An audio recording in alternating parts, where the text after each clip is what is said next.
तो चलो आज मैं आपको बताती हूँ कि हेयर स्मूथनिंग करने का तरीका एंड बहुत ही इजी तरीके से बिगनर्स भी कर सकते हैं। अभी आप इनके बाल देख सकते हो कितने ज़्यादा स्मूथ शाइनिंग और कितने ज़्यादा अच्छे लग रहे हैं। एंड ये है इनके बिफोर बाल, कुछ इस तरीके से थे, देख सकते हैं कितने फ्रीजी हैं। तो यहाँ पे मैं आपको स्टेप बाय स्टेप बताने वाली हूँ और ये बताने वाली हूँ कि स्मूथनिंग होती क्या है और हम क्यों करते हैं। और साथ में मैं इसका बहुत जल्दी थ्योरी भी आप लोग को देने वाली हूँ, तो जिनको भी अगर नहीं समझ में आ रहा और उनको थ्योरी चाहिए तो वो थ्योरी भी लेके लिख सकते हैं। मैं पूरे नोट्स यहाँ पे अपलोड कर दूँगी, थोड़े दिन बाद ही नोट्स भी आ जाएंगे। तो यहाँ पे सबसे पहले हम स्टार्ट करेंगे हेयर वॉश से। हेयर वॉश के लिए मैंने यूज़ किया है मैट्रिक्स का शैम्पू। आप कोई भी ले सकते हैं, मैट्रिक्स, लॉरियल, स्ट्रिक्स का ले सकते हैं, आप स्कॉचकॉफ का ले सकते हैं। सबका लिंक मैं दे दूँगी। आपको कोई भी शैम्पू यूज़ करना है एंड आपको बालों में अच्छे से करना है। और अगर इनके पहले ही बाल में केमिकल रहे या हिना कोटेड रहे तो आपको 2 से 3 बार शैम्पू लेना है। लेकिन अगर वर्जिन हेयर रहते हैं तो आपको सिर्फ एक ही बार करना है। शैम्पू करने के बाद यहाँ पे बालों को मैं ड्रायर कर रही हूँ। आपको फुल हीट में ही करना है एंड बालों को पूरा 100% ड्राई कर लेना है। बिल्कुल भी बाल गीले ना रहे, इस बात का ध्यान रखें। ड्राई हो जाएगा उसके बाद हम स्टार्ट करेंगे हमारा प्रोसेस। यहाँ पे हम स्टार्ट कर रहे हैं स्मूथनिंग क्रीम लगाना। मैंने यहाँ पे लॉरियल की स्मूथनिंग क्रीम ली थी। मैं प्रोडक्ट दिखाना भूल गई थी क्योंकि काम बहुत ज़्यादा हो जाता है एंड ये काफ़ी टाइम टेकिंग भी होता है। जितना लॉन्ग हेयर, जितनी वॉल्यूम हेयर में उतना ज़्यादा टाइम लगता है। अब देखो, आपको सबसे पहले क्या करना है, बालों को 4 पार्ट में डिवाइड कर लेना है, मिडिल कर लेना है, फिर ईयर टू ईयर सेक्शन कर लेना है। आपको पतले पतले सेक्शन में इस तरीके से क्रीम लगानी है। आपको स्कैल्प से 1/2 इंच छोड़ के क्रीम को लगाना है और उसके बाद अच्छे से सबको इमल्सिफाई कर देना है। अच्छा, ध्यान रखें, जब एक साइड की आप क्रीम लगा चुके हैं ना तो 5 मिनट बाद ही उसमें ब्रेक बॉन्ड चेक कर लें। क्योंकि अगर आप ब्रेक बॉन्ड चेक नहीं करेंगे और बाल अगर ओवर प्रोसेस हो गया ना तो आपके बाल स्ट्रेट के जगह ना कर्ल हो सकते हैं, क्रिम्प हो सकते हैं। अब ब्रेक बॉन्ड क्या होता है ये बहुत लोग पूछेंगे। देखो, ब्रेक बॉन्ड चेक करना ना बहुत ज़रूरी होता है बालों की इलास्टिसिटी। अगर वो हम चेक नहीं करेंगे ना तो बहुत प्रॉब्लम हो सकती है। वो किस तरीके से चेक किया जाता है वो भी मैं आपको यहाँ पे क्लोजली थोड़ा अच्छे से दिखा देती हूँ।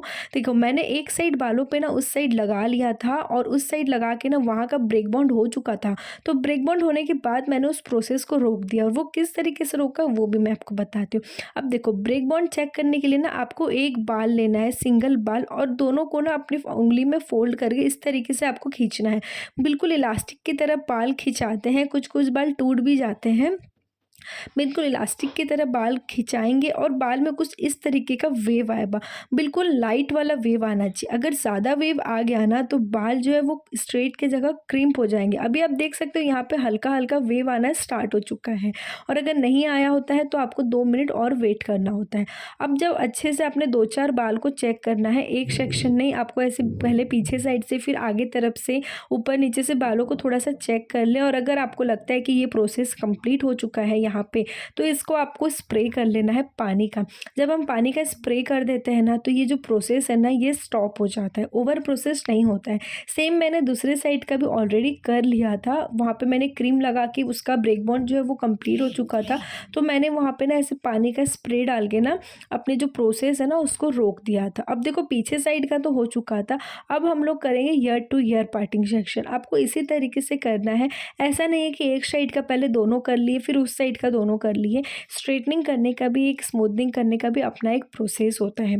अब पूछेंगे स्ट्रेटनिंग और स्मूथनिंग में फ़र्क क्या होता है। देखिए, ज़्यादा फ़र्क तो नहीं होता लेकिन स्मूथनिंग काफ़ी अच्छा होता है। इससे बाल काफ़ी अच्छे से स्मूथ हो जाते हैं, सॉफ्ट हो जाते हैं। स्ट्रेटनिंग से भी होता है लेकिन स्ट्रेटनिंग से थोड़े से मुझे हार्ड लगते हैं बाल, थोड़े से रफ लगते हैं। बाकी आपको देखेंगे तो दोनों की क्रीम डिफरेंट रहती है। बहुत लोग कंफ्यूज हो जाते हैं। क्रीम रहती है सेम दिखती है, बस उसके ऊपर लिखा रहता है कौन सी स्मूथनिंग के लिए है एंड कौन सी स्ट्रेटनिंग के लिए है। अब ईयर टू ईयर भी देखो, मैंने यहाँ पे पतला पतला सेक्शन में डिवाइड करके ना पूरे बालों में अच्छे से लगा लिया है। अगर मैं पूरी वीडियो दिखाने बैठती तो बहुत ज़्यादा लंबा हो जाता। मैं यहाँ कोशिश कर रही हूँ जितना आप लोगों को शॉर्ट में दिखाऊँ, बट जितना मैं डिटेल बता सकूँ मैं उतना बताने की कोशिश कर रही हूँ। अब देखो, उस साइड का भी हमने ब्रेक बॉन्ड चेक कर लिया था। जब ब्रेक बॉन्ड हो गया, उसके बाद हमने उधर भी पानी का स्प्रे कर दिया ताकि जो बॉन्ड है वो रुक जाए, ओवर प्रोसेस ना हो बाल। देन यहाँ पे हम कर लेंगे हेयर को रिंस।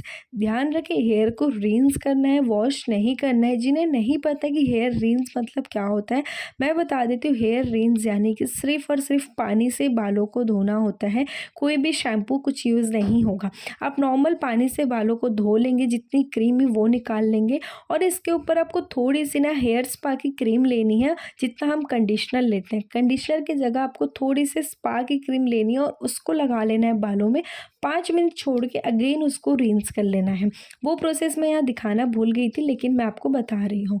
फिर यहाँ पे हमने बालों को अच्छे से ब्लो ड्राई कर लिया था। सबसे पहले नॉर्मली ड्राई किया, और ड्राई भी आपको ऊपर से नीचे की तरफ करना है। ऐसा नहीं है कि आपको रैंडमली चला लेना है, ऊपर से नीचे की तरफ आपको ड्राई करना है। देन आपको एक फ्लैट ब्रश लेके या राउंड ब्रश, जो आपको अच्छा लगे वो लेके इस तरीके से आपको बालों को ब्लो ड्राई कर लेना है। इससे क्या होता है ना कि आपको बाद में स्ट्रेट करने में भी इजी हो जाता है बाल, और काफ़ी अच्छे से ड्राई भी हो जाता है। अब देखो, मैंने एक एक मोटे मोटे सेक्शन को लेके ना इस तरीके से पूरे बालों को ब्लो ड्राई कर लिया था। ब्लो ड्राई करने के बाद आता है अब हमारा नेक्स्ट प्रोसेस। इसके बाद आपको करना है बालों को स्ट्रेट। अब प्रेसिंग करनी है, तो प्रेसिंग के लिए मैं यहाँ पे यूज़ कर रही हूँ आइकॉनिक की प्रो शाइन टाइटेनियम 2.0 स्ट्रेटनर, जिसका मैंने ऑलरेडी रिव्यू लिंक सब कुछ अपलोड किया हुआ है। अब ये वाला जो है ना, अब इससे देखो आपको पतला पतला, बिल्कुल पतला पतला सेक्शन लेना है। बिल्कुल भी मोटा सेक्शन में बालों को नहीं लेना है। एकदम पतले पतले सेक्शन में लेके आपको बालों को ना कम से कम 15-15 बार स्ट्रेट चलाना है, मशीन को चलाना है। ऐसा नहीं कि एक बार चलाए और छोड़ दिए, 15-15 बार आपको चलाना है, और बिल्कुल पतले पतले सेक्शन में। और ये वाला करते समय ना सच बताऊँ तो हाथ भी दर्द हो जाता है, क्योंकि काफ़ी ज़्यादा टाइम टेकिंग होता है। इनके बाल ऑलरेडी लॉन्ग भी है एंड घने भी हैं, तो हमें काफ़ी ज़्यादा टाइम लग गया। एंड ओवरऑल ये सारे प्रोसेस में ना आपको 4 से 5 घंटा लग ही जाता है। तो यहाँ पे देखो, मैं अब पूरे पतले पतले सेक्शन कर रही हूँ, और जो टेम्परेचर है ना वो बिल्कुल हाई टेम्परेचर रखना है आपको। अब यहाँ पे पूरे बालों को ना अच्छे से हम लोग कर लेंगे स्ट्रेट। स्ट्रेट करने के बाद आता है हमारा नेक्स्ट प्रोसेस। नेक्स्ट आपको क्या करना है, अब हम लोग अप्लाई करेंगे न्यूट्रलाइज़र, जो कि होने वाली है नेक्स्ट क्रीम। देखो, अब न्यूट्रलाइज़र में आपको ध्यान देने की ज़रूरत है, ये बहुत ही इंपॉर्टेंट स्टेप होता है। उसी तरीके से आपको क्रीम लगानी है जैसे आपने स्ट्रेटनिंग की लगाई थी, स्कैल्प से 1/2 इंच छोड़ के लगानी है। ध्यान रहे, स्कैल्प में बिल्कुल भी गलती से भी ना लगाएं। स्कैल्प से 1/2 इंच छोड़ेंगे और इसके बाद हम लोग यहाँ पे क्रीम अप्लाई करेंगे। इसको अप्लाई करते समय ध्यान रहे, जो क्लाइंट है ना, आप उनको बोले वो बिल्कुल स्ट्रेट बैठें, बिल्कुल भी मूवमेंट ना करें, क्योंकि ये जो प्रोसेस होता है ना, इस पर डिपेंड करता है अब आपका बाल किस तरीके से रहेगा। देखो, पहला प्रोसेस भी इंपॉर्टेंट है, बट सेकेंड वाला भी काफ़ी इंपॉर्टेंट है। यहाँ पे हमने थोड़ी सी मोटा सेक्शन ले लिया है, क्योंकि हमको इसको फटाफट लगाना होता है, क्योंकि इसको ज़्यादा देर बालों में नहीं छोड़ते। इसको लगाने के बाद आपको हार्डली 10 से 12 मिनट ही रखना है, एंड क्लाइंट को बोलना है बिल्कुल बैक स्ट्रेट करके बैठ जाए, और आपको भी पूरा अच्छे से इसको कॉम्ब करते रहना है। क्योंकि इसमें आप ना अगर इधर उधर मूवमेंट करेंगे एंड बाल अगर ट्विस्ट हुए ना, तो आपका जो आपकी बॉडी ट्विस्ट मूवमेंट होगी, तो बाल भी थोड़े बहुत मुड़ते हैं, तो हमारे बाल उसी शेप में आ जाते हैं। इसलिए हमने क्लाइंट को पहले ही बोल दिया था कि आप बिल्कुल स्ट्रेट बैठना, बिल्कुल भी मूवमेंट नहीं करना, क्योंकि ये करता है आपके बालों को बिल्कुल अच्छे से स्ट्रेट। क्योंकि न्यूट्रलाइज़र का काम होता है आपके बालों का पोजिशन को देना, कि आप जिस तरीके से रहेंगे। अब देखो, हमने अच्छे से यहाँ पे कॉम्ब कर लिया, और क्लाइंट को हमने बिल्कुल 10 मिनट स्ट्रेट बैठने को बोला। वो बिल्कुल भी नहीं हिल रही थी, वो बिल्कुल ऐसे ही बैठी थी, क्योंकि अगर आप हिलेंगे, बॉडी मूवमेंट होगी, तो बाल भी इधर उधर हिल सकते हैं। तो यहाँ पे देखो, हमने अच्छे से इनको क्रीम को पूरे बालों पे लगा के पूरे अच्छे से कॉम्ब करके इनको स्ट्रेट बैठा दिया था। आफ्टर 10 मिनट नेक्स्ट फिर आते हैं हम लोग हेयर रिंस के लिए। हेयर वॉश नहीं होगा, बार बार मैं आपको बोल रही हूँ, हेयर रिंस करेंगे। अब रिंस करने के बाद ना यहाँ पे अच्छे से बालों से जितनी भी क्रीम है निकाल लेंगे। अगेन वही स्टेप करेंगे। क्रीम निकालने के बाद आपको यहाँ पे स्पा क्रीम लेनी है, जिससे हम कंडीशनर लेते हैं, कंडीशनर की जगह स्पा क्रीम लेनी है, और पूरे बालों में अच्छे से लगानी है। बहुत ज़्यादा नहीं लगानी है, थोड़ी सी ही लगानी है, और पूरे बाल में लगा के 5 मिनट छोड़ देंगे। 5 मिनट छोड़ने के बाद आप वापस अगेन उसको रिंच कर लेंगे।